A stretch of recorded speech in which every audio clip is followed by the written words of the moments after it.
तो आज की सबसे बड़ी खबर यह है कि कर्नाटक हाईकोर्ट ने हिजाब मामले में बहुत महत्वपूर्ण आदेश दिया है और इस आदेश की 3 बड़ी बातें हैं और यह सिर्फ कर्नाटक के लोगों के लिए महत्वपूर्ण नहीं है, पूरे देश के लोगों को आज हाईकोर्ट ने क्या कहा है वो सुनना चाहिए।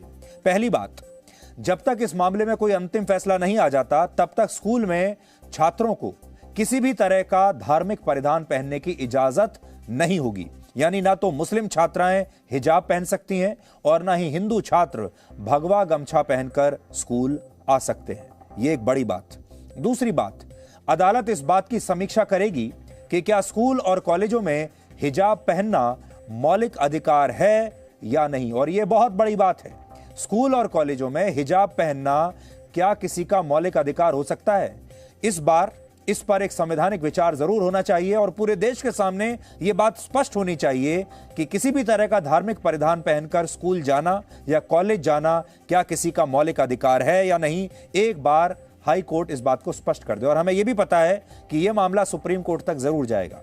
तीसरी बात, हाई कोर्ट ने सोमवार से कर्नाटक के सभी स्कूल और कॉलेजों को खोलने के आदेश दे दिए हैं। यह एक बहुत अच्छा कदम है क्योंकि पहले कोरोना वायरस की वजह से हमारे देश के स्कूल और कॉलेज कितने समय तक बंद रहे। अब बड़ी मुश्किल से ये स्कूल कॉलेज खुले थे और अब कोरोना से भी ये खतरनाक वायरस आ गया जो सांप्रदायिक वायरस है, जिसमें लोग बेकार की बातों को लेकर बेकार की मांग करने लगे कि हमें हिजाब पहनकर ही पढ़ाई करनी है। इस समय ये वो समय है जब छात्रों को पढ़ाई पर ध्यान देना चाहिए, क्या पहनकर पढ़ाई कर रहे हैं इस पर ध्यान नहीं। हाल ही में कर्नाटक सरकार ने विरोध प्रदर्शनों की वजह से, आपको याद होगा, 11 फरवरी तक कर्नाटक के सभी हाई स्कूल और कॉलेज बंद रखने का फैसला किया था। लेकिन अब ये स्कूल और कॉलेज सोमवार से खुल जाएंगे। हालांकि आज ही बेंगलुरु में सभी शिक्षण संस्थानों के 200 मीटर के दायरे में लोगों के इकट्ठा होने पर रोक लगा दी गई है। अब स्कूल और कॉलेजों के 200 मीटर के दायरे के अंदर भीड़ इकट्ठा नहीं हो सकती और कहा गया है कि यह पाबंदी अगले 2 हफ्ते तक जारी रहेगी। और आज सुप्रीम कोर्ट में भी इस मुद्दे पर बहस हुई है। यह मामला सुप्रीम कोर्ट पहुंच चुका है। कांग्रेस के नेता और वरिष्ठ वकील कपिल सिब्बल ने आज सुप्रीम कोर्ट में यह मांग की थी कि इस मामले को कर्नाटक हाई कोर्ट से सुप्रीम कोर्ट में ट्रांसफर कर दिया जाए और सुप्रीम कोर्ट की 9 जजों की बेंच इस पर सुनवाई करे। लेकिन सुप्रीम कोर्ट ने इस मांग को खारिज कर दिया और कहा कि कर्नाटक हाई कोर्ट पहले से ही इस केस पर सुनवाई कर रहा है, इसलिए सुप्रीम कोर्ट अंतिम फैसला आने तक इसमें कोई दखल नहीं देगा। लेकिन आज ही हम आपको ये बात बता रहे हैं, कर्नाटक हाई कोर्ट जो भी फैसला दे, ये मामला सुप्रीम कोर्ट तक पहुंचना निश्चित है। और आखिर में ये भी एक अच्छी बात होगी कि Supreme Court once for all आगे के लिए इस बात पर पूरा एक बार में फैसला कर देगा कि हिजाब पहनकर स्कूल जाना किसी का मौलिक अधिकार हो सकता है या नहीं। हालांकि इस मामले में समस्या ये है कि अब हिजाब वाली ये आग देश के दूसरे हिस्सों में भी फैल गई है। अब ये सिर्फ कर्नाटक तक सीमित नहीं है और एक खास विचारधारा के लोग पूरे देश में बड़े पैमाने पर मुस्लिम छात्राओं का ब्रेन वॉश करने में कामयाब हो गए हैं और वो उनसे कह रहे हैं कि आप जहां भी पढ़ते हैं इस मांग को उठाइए। कर्नाटक के बाद आज उत्तर प्रदेश के जौनपुर में स्थित एक कॉलेज में भी हिजाब को लेकर नया विवाद शुरू हो गया। आरोप है कि इस कॉलेज में पढ़ने वाली 21 साल की एक मुस्लिम छात्रा को जब हिजाब पहनकर क्लास में प्रवेश नहीं करने दिया गया तो उसने कॉलेज प्रबंधन और टीचर्स के खिलाफ विरोध शुरू कर दिया और अब यह मामला पुलिस में भी पहुंच चुका है।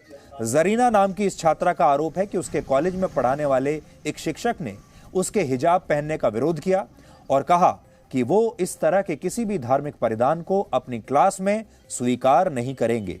इस मुस्लिम छात्रा ने जब इस मामले की जानकारी अपने परिवार को दी तो यह मामला और बढ़ गया, जिससे अब इस कॉलेज में पढ़ने वाली दूसरी मुस्लिम छात्राएं भी हिजाब पहनकर क्लासेस अटेंड करने की जिद कर रही है। कॉलेज के प्रबंधन ने इस मामले की जांच कराने की बात कही है और यह भी बताया कि इस मुस्लिम छात्रा को पहले भी क्लास में हिजाब पहनने से मना किया गया था। लेकिन कर्नाटक के स्कूलों में हिजाब पर छिड़ी बहस के बाद जौनपुर के इस कॉलेज में भी मुस्लिम छात्राओं ने इसे एक बड़ा मुद्दा बना लिया है और ये सिर्फ एक शुरुआत है जो सिर्फ एक स्कूल या कॉलेज तक सीमित नहीं रहने वाली, एक राज्य या एक शहर तक सीमित नहीं रहेगी। ये एक आग की तरह फैल रही है जो देश के करोड़ों बच्चों का भविष्य बर्बाद कर सकती है। ये मेरा अधिकार है, ये मेरा राइट्स है। हम इंडिपेंडेंट है कि हम कुछ भी पहन सकते हैं। हम तो ड्रेस भी पहन कर आते हैं। अगर जो जो दुपट्टा हमने कंधे पर रखा, अगर वो हमने सर पे रख लिया तो इसमें गलत क्या है? जब एक आईएएस अफसर अपनी इंडिया की साड़ी पहनकर सर पर हिजाब रख सकती है तो मैं क्यों नहीं रखती? मैं दिन भर महाविद्यालय में रहा, क्योंकि तब तक ये मामला प्रकाश में नहीं आया था। यदि ऐसा कोई एप्लीकेशन मेरे पास आता है तो उस एप्लीकेशन के आधार पर मैं उचित कार्रवाई करूँगा। जो मामला होगा अपने मामले को समझने का प्रयास करूँगा और जैसा आवश्यक होगा तो कार्रवाई की जाएगी। एल्बर्ट आइंस्टाइन ने एक बार कहा था कि जो कुछ भी हमने स्कूल में सीखा है वो भूल जाने के बाद भी जो हमें याद रहता है वही हमारी असली शिक्षा है। लेकिन सोचिए, इन मुस्लिम छात्राओं को शिक्षा के नाम पर क्या याद रहेगा, क्योंकि जब इनकी परीक्षाएं इतनी नजदीक हैं, कोविड की वजह से कॉलेजों में सभी छात्र और टीचर्स आ नहीं पा रहे हैं, तब इन मुस्लिम छात्राओं का पूरा ध्यान किताब की बजाय हिजाब पर केंद्रित है। ये कितना दुर्भाग्यपूर्ण मामला है, आप सोचिए। एक तो हमारे देश के छात्रों को पहले से ही इतने समय से स्कूल जाने का मौका नहीं मिल रहा, अब बड़ी मुश्किल से स्कूल खुले तो किताब की बजाय सारा ध्यान हिजाब पर चला गया। और इसी बात को आप भोपाल के इस वीडियो से और ज्यादा अच्छी तरह से समझ पाएंगे। आरोप है कि भोपाल में हिजाब और बुर्के की मांग को लेकर कुछ मुस्लिम छात्राओं द्वारा एक बाइक रैली निकाली गई है, जिसमें इन छात्राओं द्वारा आपत्तिजनक इशारे किए गए और इनके द्वारा ट्रैफिक के नियमों का भी उल्लंघन किया गया, और ना ही बाइक चलाते समय इन छात्राओं ने हेलमेट पहना है। आप तस्वीरें देखिए।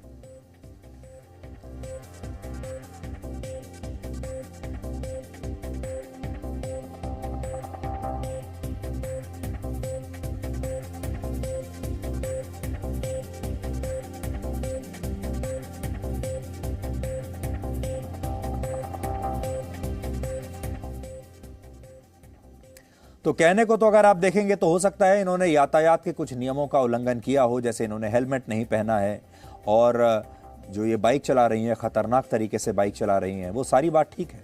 लेकिन ये छात्राएं पूरे देश को, पूरे समाज को कुछ बताने की कोशिश कर रही हैं, एक स्टाइल स्टेटमेंट देने की कोशिश कर रही हैं, और ये जो स्टाइल स्टेटमेंट दे रही हैं ये पॉजिटिव नहीं है, ये सकारात्मक नहीं है। ये एक तरीके से मजाक उड़ा रही हैं, ये एक तरीके से खिल्ली उड़ा रही हैं, और एक तरीके से ये कह रही हैं कि हमारा कुछ बिगाड़ सकते हो तो बिगाड़ लो। आज उत्तर प्रदेश की अलीगढ़ मुस्लिम यूनिवर्सिटी में भी मुस्लिम छात्राओं द्वारा विरोध प्रदर्शन किया गया और अल्लाहू अकबर और आज़ादी के नारे लगाए गए। सोचिए, ऐसे मौकों पर आज़ादी के नारे ज़रूर लगाए जाते हैं और ये बताने की कोशिश की जाती है जैसे कि ये लोग आज़ाद नहीं हैं, ये छात्र छात्राएं आज़ाद नहीं हैं, इन्हें गुलाम बना के रखा गया है। सोचिए, इन छात्राओं को किस चीज़ से आज़ादी चाहिए। और दूसरी बात, जब विवाद स्कूलों में यूनिफॉर्म पहनने का है तो फिर इसमें अल्लाहू अकबर के धार्मिक नारों का क्या काम हो सकता है?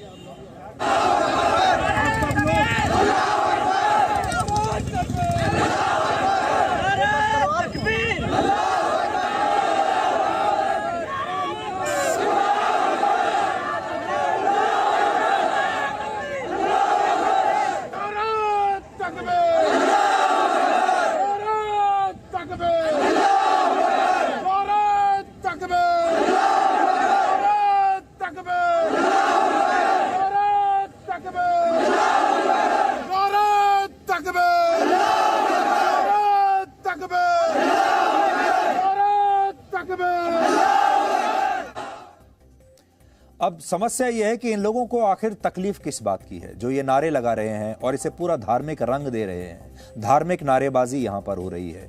और फिर हम एक बार स्पष्ट कर देना चाहते हैं, ये जो पूरा मामला है स्कूल यूनिफॉर्म को लेकर है कि स्कूलों में स्कूल की यूनिफॉर्म पहनी जाएगी या कोई भी छात्र अपनी मर्जी से कुछ भी कपड़े पहन के आ सकता है। मूल विषय ये है। अब चाहे वो मुसलमान छात्र हो सकता है, हिंदू छात्र हो सकता है, क्रिश्चियन छात्र हो सकता है और कोई दूसरे धर्म का छात्र हो सकता है। हमारा कहना यह है कि किसी भी छात्र को सिर्फ स्कूल यूनिफॉर्म पहनकर आना चाहिए, चाहे वो हिंदू छात्र हो चाहे मुसलमान छात्र हो। ना तो केसरी रंग का गमछा होना चाहिए और ना ही नकाब होना चाहिए और ना ही बुर्का होना चाहिए।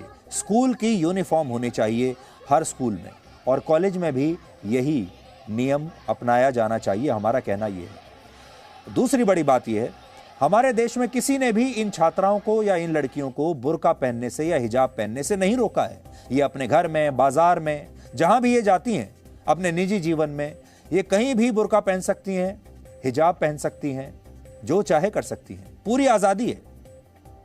बात इस बात को लेकर चल रही है कि स्कूल में भी क्या हिजाब की इजाजत होनी चाहिए, और स्कूल में हिजाब पहनना या स्कूल में अंगोछा पहनकर आना या तिलक लगाकर आना क्या किसी का मौलिक अधिकार हो सकता है या नहीं हो सकता। बड़ी बात यह है, भारत में लगभग 15 लाख स्कूल हैं जिनमें 25 करोड़ छात्र छात्राएं पढ़ते हैं, यानी 25 करोड़ बच्चे पढ़ते हैं जो हमारी अगली पीढ़ी है।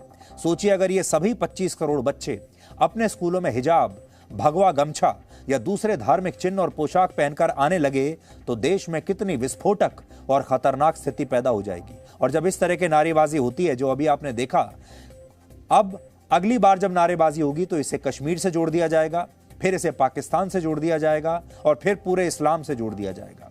स्कूलों में फैल रहा सांप्रदायिकता का यह संक्रमण कोरोना वायरस से भी कहीं ज्यादा खतरनाक है। कोरोना की वैक्सीन तो आ गई, लेकिन इस वायरस की वैक्सीन कब आएगी? आज हम आपको बताते हैं कि इस वायरस की वैक्सीन का नाम क्या है। इस वैक्सीन का नाम है यूनिफॉर्म सिविल कोड। आज हम आपको बताएंगे कि देश में अगर यूनिफॉर्म सिविल कोड लागू हो गया होता तो हमारे देश के 15 लाख स्कूलों में पढ़ने वाले 25 करोड़ छात्र इस वायरस से बच जाते या आगे भविष्य में बच जाएंगे। यूनिफॉर्म सिविल कोड एक सेक्युलर यानी पंथ निरपेक्ष कानून है जो किसी भी धर्म या जाति के सभी निजी कानूनों से ऊपर होता है, यानी एक देश एक कानून। लेकिन भारत में अभी इस तरह के कानून की व्यवस्था नहीं है, दुर्भाग्य है। फिलहाल हमारे देश में हर धर्म के लोग शादी, तलाक और जमीन जायदाद के मामलों का निपटारा अपने अपने पर्सनल लॉज के मुताबिक करते हैं। मुस्लिम, ईसाई और पारसी समुदाय के अपने पर्सनल लॉ हैं, जबकि हिंदू पर्सनल लॉ के तहत हिंदू, सिख, जैन और बौद्ध धर्म के सिविल मामलों का निपटारा होता है। कहने का मतलब यह है कि अभी फिलहाल एक देश और एक कानून की व्यवस्था भारत में नहीं है। और यह विडंबना है कि भारत का संवैधानिक स्टेटस तो सेक्युलर यानी धर्मनिरपेक्ष है। हम पूरी दुनिया में कहते हैं कि हम सेक्युलर हैं, पूरी दुनिया में कहते हैं हम धर्मनिरपेक्ष हैं, हम लोकतंत्र हैं जो सभी धर्मों में विश्वास और समानता की बात करता है। लेकिन एक धर्मनिरपेक्ष देश में कानूनों को लेकर यूनिफॉर्मिटी यानी समानता नहीं है।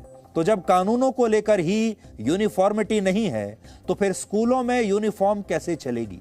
जब आपके देश में कानून ही एक जैसे नहीं है तो फिर स्कूलों में एक जैसी यूनिफॉर्म पहनकर कौन आएगा? जबकि इस्लामिक देशों में इसे लेकर बाकायदा कानून है, यानी जो देश धर्मनिरपेक्ष हैं वही समान कानून के रास्ते पर आज तक नहीं चल पाया। भारत में भले ही एक देश एक कानून की व्यवस्था ना हो, लेकिन बहुत सारे देशों ने इसे अपनाया है। आपको देखना चाहिए कि पूरी दुनिया क्या कर रही है। फ्रांस में कॉमन सिविल कोड लागू है जो वहां के सभी धर्मों के लोगों पर समान कानून की व्यवस्था को सुनिश्चित करता है, और फ्रांस में रहने वाले मुस्लिम लोगों को इससे कोई समस्या नहीं है। वो आराम से वहां रह रहे हैं और स्वीकार कर रहे हैं वहां के कानून को। यूनाइटेड किंगडम के इंग्लिश कॉमन लॉ की तरह अमेरिका में फेडरल लेवल पर कॉमन लॉ सिस्टम लागू है, यानी यूके में भी इंग्लिश कॉमन लॉ है, अमेरिका में भी इसी तरह का कॉमन लॉ है, और वहां पर जो लोग रहते हैं उन्हें भी उन देशों के कानून मान्य हैं। ऑस्ट्रेलिया में भी इंग्लिश कॉमन लॉ के जैसा ही एक कॉमन लॉ सिस्टम इस समय लागू है। इसके अलावा रशिया, कनाडा, जर्मनी और उज्बेकिस्तान जैसे देशों में भी सिविल लॉ सिस्टम लागू है जो एक देश एक कानून को सुनिश्चित करता है। लेकिन Kenya, Pakistan, Italy, south Africa, Nigeria और ग्रीस में समान नागरिक संहिता जैसे कानून नहीं है। कीनिया, इटली, ग्रीस और साउथ अफ्रीका में ईसाई बहुसंख्यक हैं, लेकिन यहां मुसलमानों के लिए अलग शरीयत का कानून है। पाकिस्तान एक इस्लामिक देश है, लेकिन यहां कुछ मामलों में हिंदुओं के लिए अलग प्रावधान हैं। हालांकि पाकिस्तान में हिंदुओं को किसी भी बात की आजादी है ही नहीं, इसलिए कानून होने या ना होने से कोई फर्क नहीं पड़ता। इसके अलावा नाइजीरिया में 4 तरह के कानून हैं: English law, common law, customary law और शरीयत।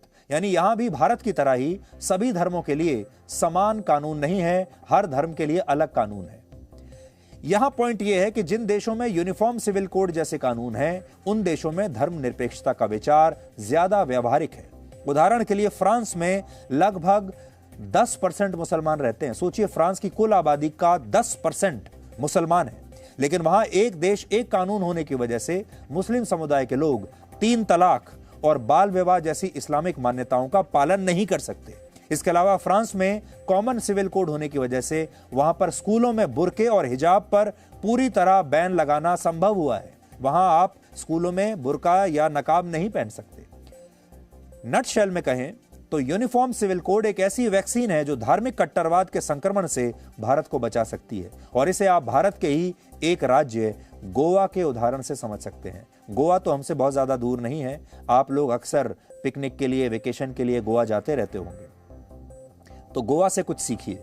वर्ष 1961 में जब गोवा का भारत में विलय हुआ था, तभी से गोवा में यूनिफॉर्म सिविल कोड लागू है, यानी वहां इस्लाम धर्म को मानने वाले पुरुष एक से ज्यादा शादी नहीं कर सकते, सभी धर्मों की लड़कियों के लिए शादी की उम्र एक जैसी है, और तलाक और संपत्ति के बंटवारे में भी महिलाओं को एक जैसे अधिकार है। यानी वहां कानूनों को अलग अलग धर्मों के हिसाब से तय नहीं किया गया है, और गोवा हमारे ही देश का राज्य है। गोवा में लगभग 8.5% मुसलमान हैं, 25% ईसाई और 66% हिंदू आबादी रहती है। लेकिन क्या आपने कभी सुना है कि गोवा में किसी मुस्लिम समुदाय के व्यक्ति ने इसका विरोध किया हो, या एक समान कानून से वहां इस्लाम खतरे में आ गया हो? कभी आपने नहीं सुना होगा। एक और महत्वपूर्ण पॉइंट यह है कि भारत में क्रिमिनल लॉ सभी धर्मों के लिए समान है। तो सोचिए, जो क्रिमिनल लॉ है, जो हमारी CRPC है, वो सभी धर्मों के लिए समान है। यानी चोरी के मामले में, हत्या, लूट, डकैती, इन सब मामलों में वारदात चाहे कोई मुसलमान करे, कोई हिंदू धर्म का व्यक्ति करे, किसी और धर्म का व्यक्ति करे, सब पर एक जैसी धाराएं और एक जैसी सजा लागू होती है। हमारा सवाल यहां यह है कि एक समान क्रिमिनल लॉ होने से किसका धर्म खतरे में पड़ा है? तब तो किसी धर्म के आदमी ने आकर ये नहीं कहा, किसी धर्म के अपराधी ने ये नहीं कहा कि मैं इस कानून को नहीं मानूंगा। हत्या के मामले में सब धर्मों के लोगों के लिए एक ही कानून है और सजा भी एक जैसी है। लेकिन यूनिफॉर्म सिविल कोड को लेकर यह धारणा जानबूझकर पैदा कर दी गई है कि इससे एक खास धर्म खतरे में आ जाएगा, और इसी वजह से भारत के लिए इस कानून को लागू करने में कई चुनौतियां नजर आती हैं। हमारे देश के नेताओं ने वर्षों तक इस मामले को लटका कर रखा, क्योंकि उन्हें एक के बाद एक चुनाव जीतने थे। भारत के संविधान का आर्टिकल 44 ये निर्देश देता है कि उचित समय पर सभी धर्मों के लिए पूरे देश में समान नागरिक संहिता लागू की जाए। लेकिन कभी वोट बैंक की राजनीति की वजह से, कभी सांप्रदायिक ध्रुवीकरण की वजह से, कभी सरकार को बचाए रखने के लिए इस विषय को छेड़ा तक नहीं जाता। और यही वजह है कि भारतीय संविधान दुनिया का सबसे बड़ा लिखित संविधान है, लेकिन यह आज भी प्रासंगिक नहीं है। वर्ष 1985 में शाहबानो केस के दौरान सुप्रीम कोर्ट ने कहा था कि यूनिफॉर्म सिविल कोड देश को एक रखने में मदद करेगा। तब सुप्रीम कोर्ट ने यह भी कहा था कि देश में अलग अलग कानूनों से होने वाले विचारधाराओं के टकराव खत्म होंगे। वर्ष 1995 में भी सुप्रीम कोर्ट ने भारत सरकार को निर्देश दिए थे कि संविधान के आर्टिकल 44 को देश में लागू किया जाए। कर्नाटक में हिजाब को लेकर यह पूरा विवाद 1 महीना पहले शुरू हुआ है, लेकिन कड़वा सच यह है कि इस समस्या के बीज आज से 74 वर्ष पहले ही इस देश की व्यवस्था में बो दिए गए थे, और ये सब कुछ मुस्लिम वोट बैंक के लिए हुआ था, जिसका दिया हुआ हमारे देश के नेता आज तक खा रहे हैं। 23 नवंबर 1948 को संविधान में यूनिफॉर्म सिविल कोड पर जोरदार बहस हुई थी, जिसमें प्रस्ताव रखा गया था कि सिविल मामलों में निपटारे के लिए देश में समान कानून होना चाहिए या नहीं। लेकिन संविधान सभा के सदस्य मोहम्मद इस्माइल साहिब, नजीरुद्दीन अहमद, महबूब अली बेग साहिब बहादुर, पोकर साहिब बहादुर और हुसैन इमाम ने एक मत से इसका पुरजोर विरोध किया, और उस समय संविधान सभा के सभापति डॉक्टर राजेंद्र प्रसाद और तमाम बड़े कांग्रेसी नेता भी इसके खिलाफ थे। लेकिन इन सभी सदस्यों की तब यह दलील थी कि समान कानून होने से मुस्लिम पर्सनल लॉ खत्म हो जाएगा, और इससे मुसलमानों के लिए जो 4 शादियां, 3 तलाक और निकाह हलाला की व्यवस्था की गई है वो समाप्त हो जाएगी। और भारी विरोध की वजह से उस समय संविधान की मूल भावना में समान अधिकारों का जिक्र तो आया, लेकिन समान कानून की बात ठंडे बस्ते में चली गई, और आज तक ठंडे बस्ते में ही है। और उस समय संविधान निर्माता डॉक्टर भीमराव अंबेडकर ने कई महत्वपूर्ण बातें कही थी। उन्होंने कहा था, रूढ़िवादी समाज में धर्म भले ही जीवन के हर पहलू को संचालित करता हो, लेकिन आधुनिक लोकतंत्र में धार्मिक क्षेत्र अधिकार को घटाए बगैर असमानता और भेदभाव को दूर नहीं किया जा सकता। आज चुनावों में हर पार्टी BR अंबेडकर का नाम तो जरूर इस्तेमाल करती है, उनके नाम पर वोट भी मांगती है, उनके नाम पर बड़ी बड़ी पार्टियां बन गई, उनके नाम पर लोगों ने इतना पैसा जुटा लिया, लेकिन अंबेडकर क्या कहकर गए थे ये किसी ने जानने की कोशिश नहीं की। देखिए अंबेडकर क्या कहकर गए थे। सोचिए डॉक्टर भीमराव अंबेडकर कितने दूरदर्शी थे। 74 वर्ष पहले ही उन्होंने कह दिया था कि अगर देश को एक समान कानून नहीं मिला तो देश के सामने ऐसी खतरनाक स्थिति पैदा होगी जैसे कि आज आप सब लोग अपने सामने देख रहे हैं। Presenting B News app available on Google Play and App Store. Download it now.